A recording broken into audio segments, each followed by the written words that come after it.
बहुत बहुत धन्यवाद आपका।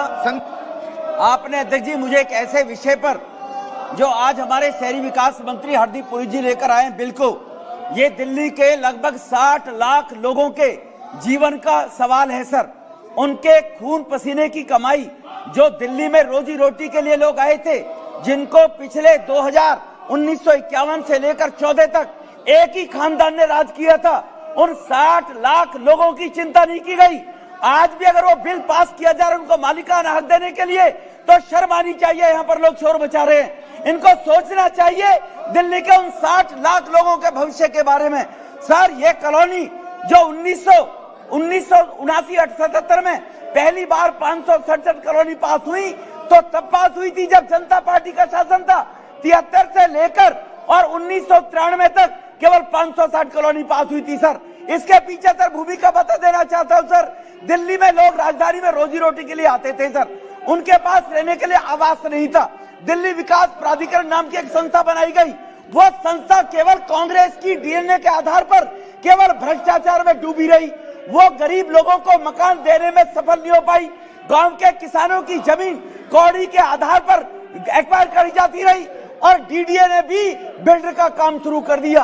अंत में मजबूरी में आकर उन गरीब लोगों ने किसानों की खेती की जमीन में छोटे छोटे प्लॉट लेकर और रहना बसर शुरू कर दिया। जो बहुत ही गरीब लोग थे, दिल्ली में खाली जमीनें पड़ी थी, आशियाना बनाकर वो झुग्गी झोपड़ी के रूप में रहने लगे। सर वो आज देश की आजादी के 75 साल होने जा रहे हैं सर, आज भी वो नार के जीवन जी रहे हैं सर। इसके पीछे राजनीति होती रही, बार बार केवल प्रोविजनल सर्टिफिकेट बांटे जाते रहे, लेकिन उनको आश्वासन दिए जाते रहे। लेकिन इन कॉलोनियों को पास करने के लिए उन लोगों की खून पसीने की, गरीब काटे की खून पसीने की कमाई से मालिकाना हक देने की कभी नहीं सोची। वोट बैंक करते रहे, जैसे बंगाल की मुख्यमंत्री कर रही है वहां पर वोट बैंक के माध्यम से।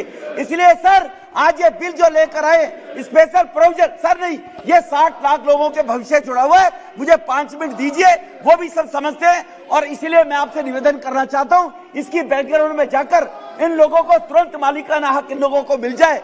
जो प्रयास हमारे देश के प्रधानमंत्री जी ने किया था, प्रयास किया हुआ था, लेकिन इसकी बैकग्राउंड में जाना चाहता हूँ 5 मिनट, लेकिन इसकी बैकग्राउंड में जाना चाहता हूँ सर मैं कि बैकग्राउंड में जाने के लिए इन कॉलोनी में रहने वाले लोगों को जो इनकी बाउंड्री लाइन हो गई है सर, लोगों ने नक्शे 2011-15 में जमा करा दिए सर। अब जो अधिकारी जो वर्क करते हैं, जैसे एक सांसद को आत्महत्या करनी पड़ गई अधिकारियों के कारण से ही, तो ये अधिकारी जो दफ्तरों में बैठकर सर ये बाउंड्री लाइन करते, कुछ लेफ्ट आउट पोर्शन छूट गया है सर, उन लोगों की रजिस्ट्री की जाए।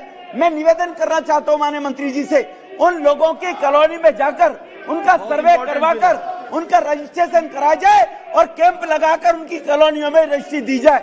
आपकी सरकार, आपके द्वार, जैसे देश के प्रधानमंत्री जी ने लोगों को इस चीज से बाहर निकालकर आत्मनिर्भरता की तरफ बढ़ाने का प्रयास किया सर। इसीलिए उन लोगों का जो जीवन यापन है, जो लोग वो आज भी त्रस्त है, आज वो लोग रजिस्ट्रेशन कराने को तैयार है, लेकिन सर्वे के बहाने से या उन लोगों के कागजों को ठीक ना बताने के बहाने से उनको ढीला किया जा रहा है। इसलिए सर मैं निवेदन और करना चाहता हूं मंत्री जी से, जिन लोगों की जमीनें एक्वायर हो गई सर, उनको अल्टरनेटिव प्लॉट दिए जाते थे। अभी कुछ लोगों की जमीनें एक्वायर हो गई, अल्टरनेटिव प्लॉट दे रहे 40 किलोमीटर दूर जाकर। सर वो शहर में अपने पास में रहकर आकर बसे, रोजी रोटी प्राप्त कर ले, तो उनके अल्टरनेटिव उनको दिए जाए। ये माननीय मंत्री जी उनके बारे में चिंता करें। एक लास्ट पॉइंट सर, मैं ये कहते हुए अपनी बात को समाप्त करूंगा।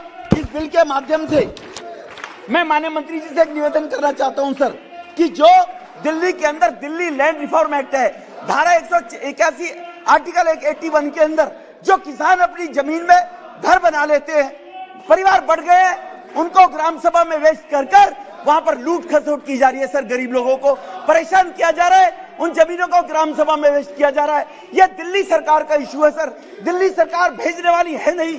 केंद्र सरकार उन पर यह बात के लिए दबाव बनाए कि धारा 81 अंग्रेजों के जमाने का उसको एबोलिश किया जाए। एक और पॉइंट है सर, इन कॉलोनी से जुड़ा हुआ, इन कॉलोनी में जो रहने वाले लोग थे सर, 1996 के अंदर एक रिच एक्ट लाया गया सर, फॉरेस्ट एक्ट लाया गया, लेकिन लोग 30 साल से बसे हुए हैं, 40 साल से बसे हुए हैं, उन अधिकारियों ने वहीं बैठकर बाउंड्री कर दी। अब जो लोग 40 साल से बसे हुए हैं, तो एक प्रोविजन किया है 16 में मोदी साहब की सरकार ने, एक रिच मैनेजमेंट बोर्ड हर राज्य को अधिकार दिया है। उस रिच मैनेजमेंट बोर्ड से उस जमीन को बाहर निकाला जाए और ग्राम सभा की और जो जमीन है उसको डिक्लेयर किया जाए और उन गरीब लोग जो 40 साल से बस रहे उन पर एक तलवार लटक रही है, उनको उसे छूट दी जाए, रिज के नाम से उनको उजाड़ा ना जाए, कोर्टों के माध्यम से। मैं पुनः मेरा सभी से पुनः अनुरोध है, कृपया अपनी सीट पर जाएं, 60 लोगों पर जाएं, उन्होंने चिंता की है और उनके इस प्रोजेक्ट को बढ़ाने के लिए श्रीमती चिंता अनुराधा जी